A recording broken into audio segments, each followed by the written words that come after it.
안 변호사입니다. 네, 최근 분양계약과 관련한 문의가 정말 많은데요. 안 변호사님도 많이 받으셨죠? 많이 받고 있죠. 뭐 전화도 수시로 오고 또 뭐 오늘도 몇 분 와서 상담받고 가시고 그렇게 했습니다.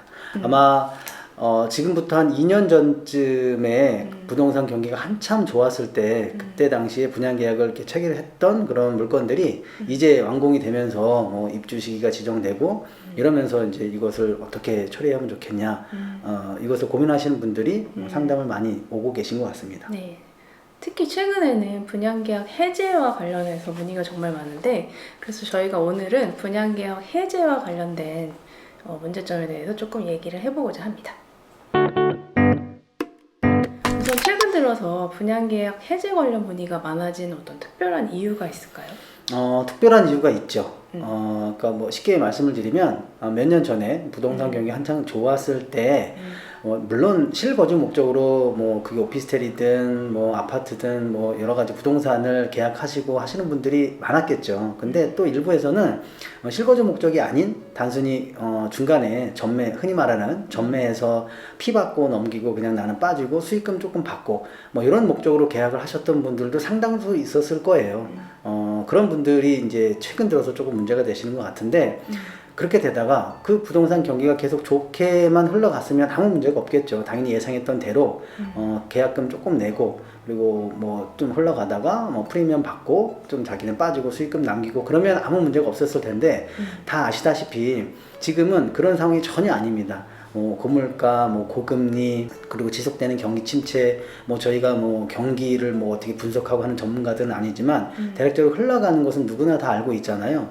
이런 경기 속에서 처음에 예상했던 그런 프리미엄을 받고 뭐 전매해서 나는 빠지고 이익금 조금 받고 이런 상황은 전혀 예상할 수가 없습니다. 상상할 수도 없고 오히려 금액은 조금 차이가 있겠지만 흔히 말하는 마피, 마이너스 프리미엄을 받고 돈을 웃돈 얹어서 팔려고 내놔도 팔리지가 않습니다.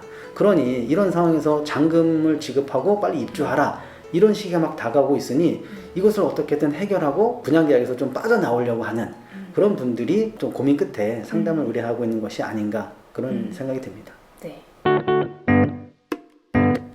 이런 분들이 잔금이 물론 여유있게 준비가 되어 있다면 아무런 문제가 없겠지만 그렇지 않다면 시행사 측에 건물이 완공되고 또 입주 지정이 되고 이러면 중도금 전환 대출 등 어떤 방법을 통해서라든 잔금을 지급하셔야 되고 또 잔금 지급 시기가 지나가면 지연이자까지 물으셔야 되기 때문에 좀 다급한 마음이실 것 같아요. 이런 분들이 단순히 좀 전매가 어려워졌다 혹은 경기 침체로 인해서 좀 자금 마련하기가 좀 어려워졌다 이런 사정만으로 시행사 측에 분양계약 해제를 요청하더라도 이게 해제가 되기는 사실상은 어려운 상황인데 그렇다면 이런 분들이 전혀 분양계약을 해제할 수 없는 것일까요? 뭐 전혀 그런 게 아닌 건 아닙니다. 근데 일반적으로 원칙을 먼저 말씀드리면 조금 들으시는 분들이 불편해 하실 수도 있겠지만 계약, 즉 약속을 하신 거잖아요. 내가 이렇게 계약금을 내고 이런 계약을 앞으로 쭉 진행해서 잔금까지 내고 어떻게 하겠다. 물론 속셈은 다 다르시겠지만 그러면 이 약속이라는 것은 지켜져야 되는 것이 원칙입니다. 그렇기 때문에 특별한 사정이 없으면 시행사든 그게 매수인이든 뭐 어느 측이든 끝까지 다 약속을 이행해야 되는 것이 원칙인데 어떻게 약속이 끝까지 진행되려는 법만 있지는 않죠. 당연히 예외적인 여러 가지 사유가 계속 바뀔 수도 있고 예상치 못한 또는 불가항력적인 사유가 중간에 툭툭 튀어나올 수도 있기 때문에 이런 예상치 못한 사정을 미리미리 예상해서 몇 가지 해제 사유를 언급해 놓은 것이 있거든요. 물론 분양자분들이 가지고 계신 공급계약서 또는 분양계약서에도 여러 가지 해제 사유가 나와 있습니다. 그 해제 사유를 잘 보시면 매도인 측, 즉 시행사나 기타 매도인 측의 사유도 있을 것이고 매수인 측, 즉 분양을 받으시는 분들의 사유도 있을 건데 매도인 측의 사유로 예시해 놓은 몇 가지 중에서 대표적인 게 3개월가량 내지는 3개월 이상 입주가 지연된 경우에는 매도인 측의 귀책 사유로 인하여 해제할 수 있다. 이렇게 명시해 놓은 규정들이 많이 있거든요. 그러니까 여러분들이 가지고 계신 공급계약서 거기를 잘 보시면 해제 사유란에 아주 작은 깨알 같은 글씨지만 거기에 해제 사유가 몇 가지가 명시되는 것이 있으니까 내가 지금 겪고 있는 상황이 여기에 해당되는 상황인지를 잘 보시면 해제가 가능한 경우가 있을 수도 있습니다. 최근에 특히 건설사들이 경기 침체로 인해서 공사를 중지했다 뭐 이런 기사도 속속 나오고 있고 실제로 오피스텔이나 상가 등이 완공이 늦어져서 입주가 지연되는 경우도 많이 있다고 하는데 그럼 이런 입주 지연이라는 사유가 발생했다면 무조건 분양계약을 해지할 수 있을까요? 네, 물론 무조건 해제가 된다는 것은 있을 수가 없습니다. 다 개별적인 사항마다 요건에 해당되는지 안 되는지를 판단해 봐야 되기 때문에 일률적으로 그리고 무조건이라고 말씀드릴 수는 없는데 뭐 이런 경우는 해당이 되지 않을까 싶습니다. 예를 들면 3개월가량 입주가 지연됐다. 그래서 해제 사유 또는 해제를 요청했는데 시행사 측에서 나름의 또 사유를 대는 경우들이 많이 있어요. 요즘에 지금은 거의 지나갔지만 장기간 지속됐던 코로나 상황 때문에 어쩔 수 없이 공기가 늘어났다. 그렇게 얘기하는 경우도 있고 또 심지어는 원자재 값이 예상치 못하게 상승하는 바람에 공기가 늘어났다. 또 어떤 경우에는 화물연대 파업으로 자재 수급이 원활하지 않아서 공기가 늘어났다. 이게 핑계든 객관적인 뭐 사유든 이런 것들을 언급하는 경우들이 있는데 이런 것을 또 한번 따져봐야 되겠지만 적어도 그게 천재지변이나 불가항력 그런 사유에 해당되기는 조금 어렵지 않나 싶습니다. 쉽게 단순화해서 말하면 이런저런 사유를 댄다고 하더라도 아마 불가항력적인 사유로 인정받기는 어렵다. 즉 해제 사유로 인정될 수 있다. 뭐 이렇게 말씀드릴 수 있을 것 같습니다.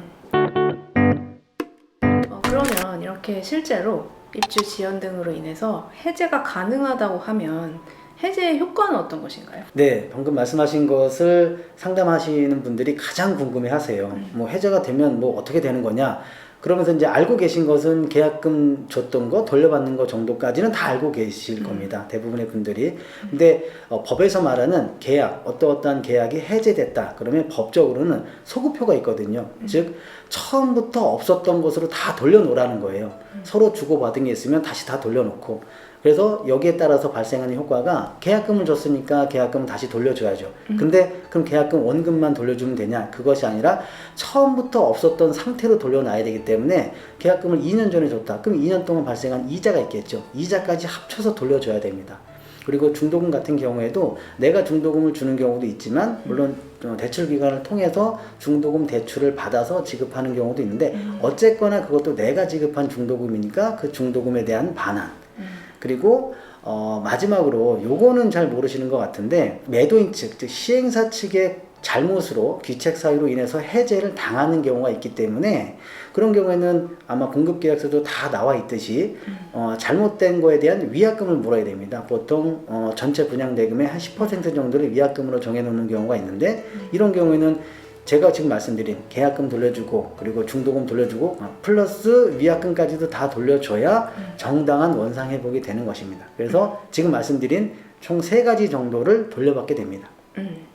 네, 다만 시행사 측에서 분양계약 체결 시에 분양계약을 무조건 많이 체결하는 것이 좋기 때문에 중도금 대출을 연계해주면서 중도금 대출이자까지 대납해주겠다 이렇게 하는 경우가 많거든요.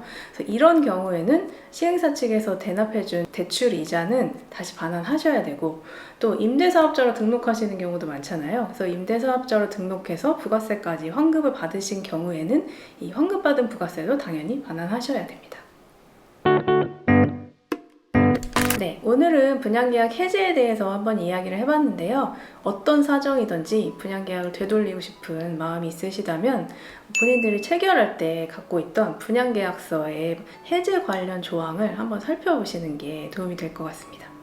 네, 그렇게 살펴보시고 해제 사유 어디에든 해당이 되는 것 같은 상황이 있다. 그러면 혼자 전전긍긍하시지 마시고 시행사 측에 얼른 문의를 해보든 아니면 가까운 변호사에게 상담을 의뢰해서 정확하게 상황 판단을 받아보시고 이후에 법적인 절차를 진행해 보시는 것이 훨씬 현명한 방법이라고 생각이 됩니다. 네, 오늘 영상도 도움이 되셨다면 구독과 좋아요도 부탁드리겠습니다. 감사합니다. 오늘 영상도 도움이 되셨다면 잠깐만요. 하는 거 아니에요? 맞는데 맞아요.